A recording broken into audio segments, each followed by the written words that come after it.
Livro Canal da Graça de Deus, Pedro Dong, capítulo 4.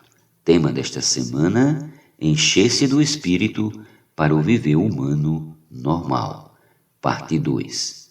Meta de hoje: leitura das páginas 50 a 54. Encher-nos do Espírito no relacionamento entre pais e filhos. Um viver de encher-se do Espírito também abrange o viver familiar entre pais e filhos. Sobre isso, o apóstolo Paulo diz: Filhos, obedecei a vossos pais no Senhor, pois isto é justo. Honra teu pai e a tua mãe, que é o primeiro mandamento com promessa, para que te vá bem e sejas de longa vida sobre a terra. E vós, pais, não provoquei vossos filhos a ira, mas criai-os na disciplina e na demonstração do Senhor. Efésios capítulo 6, versículos do 1 ao 4. Depois de uma certa idade, os filhos crescem e tendem a desafiar a autoridade dos pais. Eles testam até onde pode ir e começam a desobedecer. Isso é notório na sociedade ocidental. Em continentes como a África, contudo, os mais jovens são ainda muito mais obedientes aos mais velhos e não ousam levantar a voz contra eles. Mas em nossa sociedade ocidental, isso já mudou muito, havendo casos de alunos que agridem professores e até mesmo os próprios pais. Nós que nos enchemos do Espírito não estamos na esfera do mundo, mas estamos em outra esfera, no Senhor. O fato de estar no Senhor indica que na igreja temos uma cultura celestial, uma cultura diferente. Uma vez supridos com a graça, os filhos serão obedientes aos pais. Portanto, vamos levar nossos filhos também a praticar essa palavra. Os adultos sentem um frio na barriga quando vão às ruas pregar o Evangelho. As crianças, no entanto, não têm isso. Elas não têm conceito formado, por isso não têm dificuldade para sair e orar pelas pessoas. Quanto mais velhos, mais conceitos nós temos. Vamos ajudar nossos filhos a não ter esse conceito, para que, crescendo na cultura celestial, não sintam o frio na barriga. Se estiverem supridos com a graça, os filhos serão obedientes a seus pais, independentemente de como os pais são e de como tratam seus filhos. Alguns já tiveram pais sábios, seus pais foram severos, rigorosos e nunca dispensaram amor como deveriam. Por causa disso, esses filhos cresceram revoltados. Paulo, entretanto, diz que os filhos devem obedecer independentemente da atitude dos pais. Isso só acontece se estivermos mergulhados no rio da graça. Não importa se seu pai ou sua mãe tratam você bem. A Bíblia diz que devemos obedecê-los no Senhor. Nós conseguiremos fazer isso ao emergir no rio da graça. Quando o apóstolo diz que obedecer aos pais é algo justo, ele indica que isso é correto, é próprio da relação dos filhos com os pais. A atitude adequada dos filhos com os pais é obedecer. Isso é próprio, justo e correto diante do Senhor. O mandamento também afirma que os filhos devem honrar seus pais. Honrar é mais do que obedecer. Às vezes rangemos os dentes para obedecer. Isso não é honrar. Honrar é ter os pais em um lugar especial, é tê-los em alta consideração. Significa que eles têm um lugar de honra, de destaque no coração. Independentemente de como sejam, vamos honrar nossos pais. Não devemos honrá-los só porque nos tratam bem. Não devemos honrá-los apenas em retribuição, mas sim porque é nosso dever. No Antigo Testamento, o mandamento de obedecer e honrar os pais é o 5º mandamento e faz parte da primeira tábua dos 10 mandamentos, Deuteronômio 5,16. Os mandamentos da primeira tábua são todos referentes a Deus. Isso quer dizer que se Deus colocou o 5º mandamento ainda na primeira tábua, ele se refere diretamente a nosso relacionamento com Deus. A segunda tábua, por sua vez, diz respeito a nosso relacionamento com os homens. Sendo assim, devemos entender que quando honramos nossos pais, estamos honrando nossa origem, a qual nos remete ao próprio Deus que criou Adão. Portanto, quando honramos nossos pais, estamos honrando a Deus, que nos concede a promessa de ter vida longa.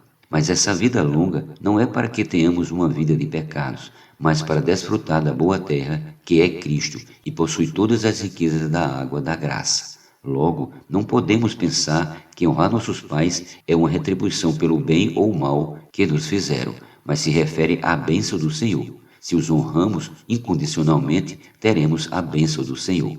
Por outro lado, os pais devem cuidar para não instigar os filhos à ira. Às vezes, como pais, nós pressionamos e acabamos instigando os filhos à ira e lhes provocamos ódio. Nesse momento, como não podemos responder, acabam sendo forçados a viver na carne por nossa causa.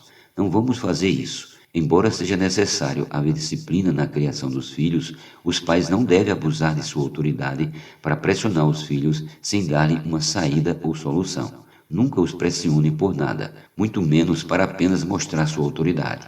Devemos usar da autoridade que nos foi dada para um fim benéfico a nossos filhos. Precisamos ser equilibrados, assim como Deus é, pois nele encontramos tanto justiça como amor. Lucas 11:42. A justiça e o amor de Deus são como dois planos que se cruzam perpendicularmente, formando uma reta bem no meio de cada plano, conforme figura ao lado do seu livro, da página 52. Nós, os pais, precisamos andar como Deus anda ao lidar conosco, ou seja, andar nessa reta que pertence à justiça e também ao amor. Se estivermos nessa linha, nunca seremos desequilibrados.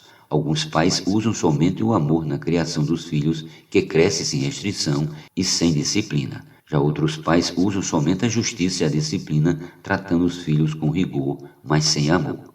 Vamos aprender como Deus nos trata. Estais esquecidos da exortação que como a filhos discorre convosco? Filho meu, não menosprezes a correção que vem do Senhor, nem desmaieis quando por eles és reprovado. Porque o Senhor corrige a quem ama e açoita todo filho a quem recebe. É para a disciplina que perseverais. Deus os trata como filhos. Pois que filho há que o pai não corrige? Mas se estáis sem correção, de que todos se têm tornado participantes, logo sois bastardos e não filhos. Além disso, tínhamos nossos pais segundo a carne, que nos corrigiam, e os respeitávamos. Não havemos de estar em muito maior submissão ao Pai espiritual, e então viveremos? Pois eles nos corrigiam por pouco tempo, segundo melhor lhes parecia. Deus, porém, nos disciplina para aproveitamento, a fim de sermos participantes da sua santidade. Toda disciplina com efeito, no momento, não parece ser motivo de alegria, mas de tristeza. Ao depois, entretanto, produz fruto pacífico aos que têm sido por ela exercitados, frutos de justiça. Por isso, restabelecei as mãos descaídas e os joelhos trópicos, e fazei caminhos retos para os pés, para que não se extravie o que é manco, antes seja curado.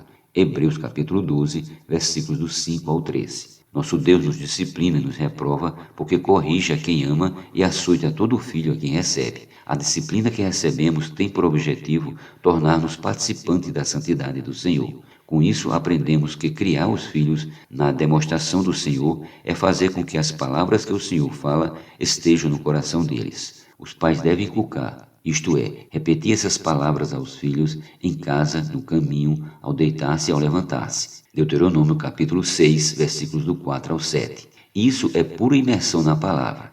Além de dar informação bíblica e ensinar os decretos do Senhor, devemos ensinar o caminho em que nossos filhos devem andar. Isto é, mudar seu hábito, dar-lhes uma nova cultura. Isso está em Salmos. Ensina-me, Senhor, o caminho dos teus decretos e os seguirei até o fim. Salmo 119, 33. Não se trata apenas de ensinar os decretos, mas de ensinar o caminho dos decretos, ou seja, ensinar um hábito, uma cultura, uma prática. Não adianta ensinar apenas os decretos, é preciso mudar a cultura das crianças, adolescentes e jovens. Precisamos dar-lhes um comportamento, um hábito de vida. Essa nova cultura os salvará das ideologias perniciosas do mundo e eles serão guardados para servir o Senhor.